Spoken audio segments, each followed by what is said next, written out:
नमस्कार। आज मैं आपके सामने प्रस्तुत हुआ हूँ। डीएलएड प्रथम एवं द्वितीय वर्ष हिंदी शिक्षण और विषय है मूल्यांकन। आज हम बात करेंगे मूल्यांकन के प्रकार। मूल्यांकन के प्रकार या मूल्यांकन की विधियाँ, दोनों में अंतर है, लेकिन अक्सर मैं देख रहा हूँ कि एग्ज़ाम में मूल्यांकन के प्रकार पूछे जाते हैं, तो भी जितने मूल्यांकन जिन तरीक़ों से मूल्यांकन करते हैं वो दिया जाता है। विधियाँ पूछी जाती हैं, तो विधियाँ भी वही प्रकार जो मूल्यांकन के प्रकार हैं उनको विधियों में भी शामिल किया गया है। तो कहने का मेरा मतलब है कि आपके लिए मूल्यांकन के प्रकार आते हैं, या मूल्यांकन कितने प्रकार का होता है, या मूल्यांकन की विधियाँ क्या है, तो लगभग ये प्रश्न आप इसी तरह से एक बना सकते हैं। डीएलएड प्रथम वर्ष और द्वितीय वर्ष में भी मैं आपको बता दूं कि लगभग आप मिला जुला करके ये प्रश्न लिख सकते हैं। कुछ बातें ऐसी है जो डीएलएड द्वितीय वर्ष में ही है, कुछ प्रथम वर्ष में है। मैं अभी जैसे जैसे इसकी व्याख्या करूँगा आपको समझाता जाऊँगा। तो हमारे पास सबसे पहला प्रकार है सतत एवं समग्र मूल्यांकन। सतत एवं समग्र मूल्यांकन ये प्रथम वर्ष में भी है, द्वितीय वर्ष में भी है।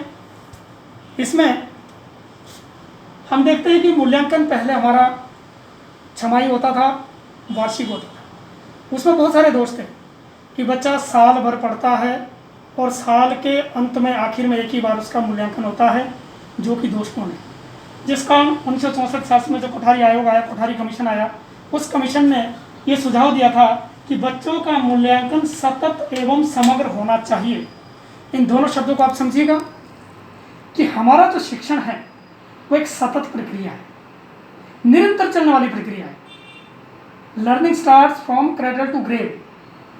सीखना पैदा होते शुरू होता है और कब्र तक चलता रहता है।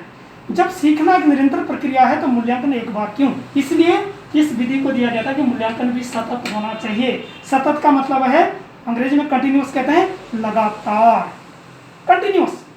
जब बच्चा लगातार सीख रहा है तो उसका मूल्यांकन भी लगातार होना चाहिए, ये सतत का अर्थ है। दूसरा था समग्र। समग्र का मतलब है कि मूल्यांकन केवल जो बच्चे ने कक्ष में सीखा, पहले हम उसी का मूल्यांकन करते थे।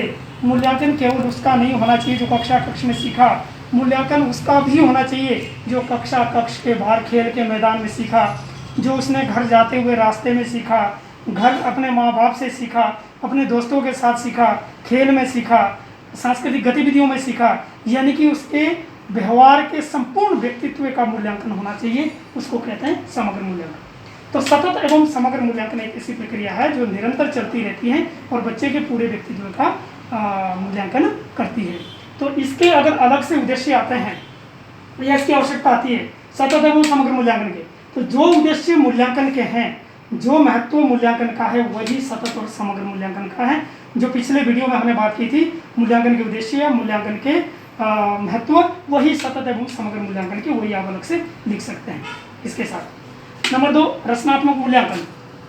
रचनात्मक मूल्यांकन सेकंड ईयर में हमारे डीएलएड द्वितीय वर्ष में रचनात्मक मूल्यांकन है, और प्रथम वर्ष में इसको दिया गया नाम अविरल मूल्यांकन। सिलेबस में अविरल मूल्यांकन, ये दोनों एक ही है, आप ध्यान से समझिएगा। रचनात्मक मूल्यांकन सेकंड ईयर में, अविरल मूल्यांकन फर्स्ट ईयर में, लेकिन ये दोनों एक ही है। रचनात्मक मूल्यांकन अंग्रेजी में जिसको हम फॉर्मेटिव असेसमेंट कहते हैं, फॉर्मेटिव असेसमेंट आजकल जिसका प्रचलन है, क्योंकि अब सतत समग्र मूल्यांकन के बाद भी ये शुरू हो चुका है। फॉर्मेटिव असेसमेंट FA1 FA2 आपने नाम सुने होंगे। तो ये फॉर्मेटिव असेसमेंट क्या होती है, रचनात्मक मूल्यांकन क्या होता है, अविरल मूल्यांकन क्या होता है? जब इसमें अध्यापक पूरे विषय को, पाठ्य पुस्तक को इकाइयों के आधार पर बांट लेता है। प्रत्येक इकाई का उनको जो है शिक्षण करवाया जाता है, और जैसे ही इकाई का शिक्षण हो जाता है उसके पश्चात उस इकाई का वो मूल्यांकन करता है। जब उसको कोई कमियां लगती है तो उसके बाद निदानात्मक विधियाँ अपनाता है, उपचारात्मक निदान करने के बाद उपचारात्मक विधियाँ अपनाता है। और जब तक बच्चा उस इकाई को अच्छी तरह से समझ न जाए तब तक अध्यापक आगे नहीं चलता है। तो इसको कहते हैं रचनात्मक मूल्यांकन या अविरल मूल्यांकन। उसके बाद हमारे पास तीसरा आता है संकलित मूल्यांकन। संकलित एवं विस्तृत मूल्यांकन। डीएलएड प्रथम वर्ष में इसका नाम विस्तृत मूल्यांकन है, और डीएलएड द्वितीय वर्ष में इसका नाम संकलित मूल्यांकन है।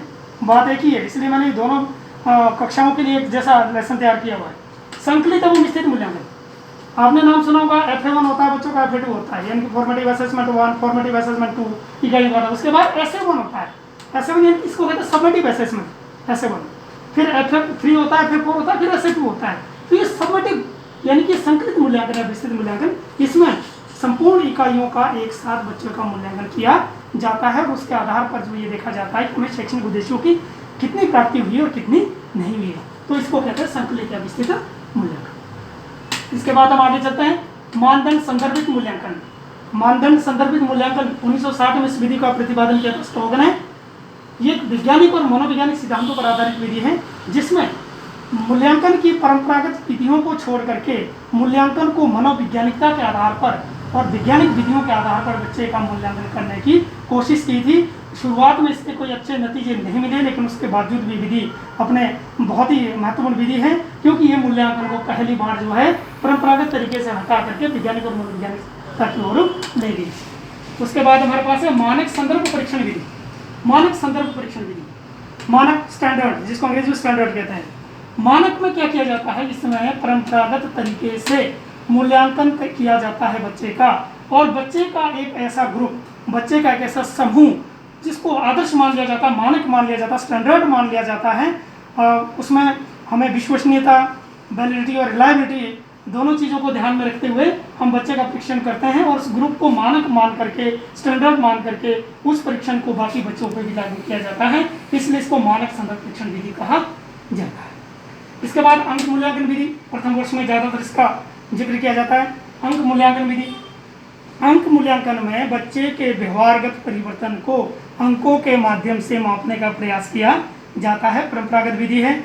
बच्चे ने निबंध लिखा गाय का, बच्चे ने प्रार्थना पत्र लिखा जुर्माना माफी के लिए, अध्यापक उसने क्या लिखा उनको अंकों के आधार पर मापता है। इसको 10 में से 5 अंक, इसको 10 में से 6 अंक, 10 में से 9 अंक, 10 में से 2 अंक। तो ये अंक मूल्यांकन विधि है। उसके बाद हमारे पास आती है ग्रेडिंग प्रणाली। ग्रेडिंग प्रणाली बिल्कुल अत्याधुनिक प्रणाली है, अब इसका प्रयोग अधिकतर किया जा रहा है। ग्रेडिंग प्रणाली में बच्चे का मूल्यांकन जो है ग्रेड के आधार पर किया जाता है, क्योंकि अंक मूल्यांकन प्रणाली में बच्चा पास या फेल किया जाता था, उसमें एक निश्चित क्राइटेरिया रखा था। लेकिन इस पास फेल से मुक्ति पाने के लिए ग्रेडिंग प्रणाली हमारी जो शुरू की गई है, इसमें बच्चों को 10 पॉइंट ग्रेड, 9 पॉइंट ग्रेड, इस आधार पर बच्चों का जो वर्गीकरण किया जाता है और उनको जो है आंका जाता है। इसमें मान लीजिए किसी बच्चे के अंक 91 से 100, वास्तव में अंक मूल्यांकन विधि जो है इसका बहुत बड़ा दोष था, एक अंक के आधार पर बच्चा फेल हो जाता था। हमने पास होने के लिए 33 अंक रखे, बच्चे के 32 अंक आए तो बच्चा फेल हो गया एक की वजह से। 32.99 भी उसके अंक अगर हैं तो भी वो फेल हो गया। डिवीजन की बात करें 59.99 अगर बच्चे गए हैं तो सेकंड डिवीजन में आ गया, अगर आधा पॉइंट और मिलता तो फर्स्ट डिवीजन में आ जाता। इस दोष को दूर करने के लिए ग्रेडिंग प्रणाली शुरू की गई थी। इसमें एक ग्रेड बना दिए गए, अगर बच्चे के 91 से 100 के बीच में नंबर है तो उसका A1 ग्रेड होगा और 10% उसको दिए जाएंगे। 81 से 91 के बीच में A2 ग्रेड होगा, 9% उसको दिए जाएंगे, क्यूमुलेटिव SGP जिसको हम कहते हैं। 71 से 80 है तो B1 ग्रेड दिया जाएगा, 8% दिए जाएंगे। इसी तरह से लास्ट में 11 से 20 के बीच में तो E2 दिया जाएगा, वो बच्चा असंतोषजनक है, उसको वहाँ भी फेल नहीं लिखा जाएगा। तो ये एक अंक का जो दोष था इसको ग्रेडिंग प्रणाली से दूर किया गया है। उसके बाद हमारे पास एक और प्रकार होता है गुणात्मक और मात्रात्मक मूल्यांकन, जिसकी मैंने पहले वीडियो में डिटेल में बात की है। गुणात्मक में बच्चों के व्यवहारगत परिवर्तन का अंकन किया जाता है, उसके गुणों का अंकन किया जाता है, और मात्रात्मक में उसके व्यवहार का अंकों के रूप में जो मूल्यांकन किया जाता है, जिसके हमने डिटेल में बात भी की थी। गुणात्मक के लिए हमने विधियाँ बताई थी, आगे आपकी संचयी अभिलेख विधि है, क्यूमुलेटिव रिकॉर्ड्स है, अवलोकन विधि है, निरीक्षण विधि है, रेटिंग स्केल है, मापनी विधि है। मात्रात्मक के लिए हमने बताई थी आपको प्रश्न जो मौखिक, लिखित, प्रायोगिक परीक्षाएं, पुनः से थोड़ा हल्का सा स्मरण करवा रहा हूँ। तो इस तरह से ये सारे हमारे मूल्यांकन के प्रकार हैं या मूल्यांकन की विधियां हैं जो प्रथम वर्ष में भी और द्वितीय वर्ष में भी साझा है। धन्यवाद, जय हिंद।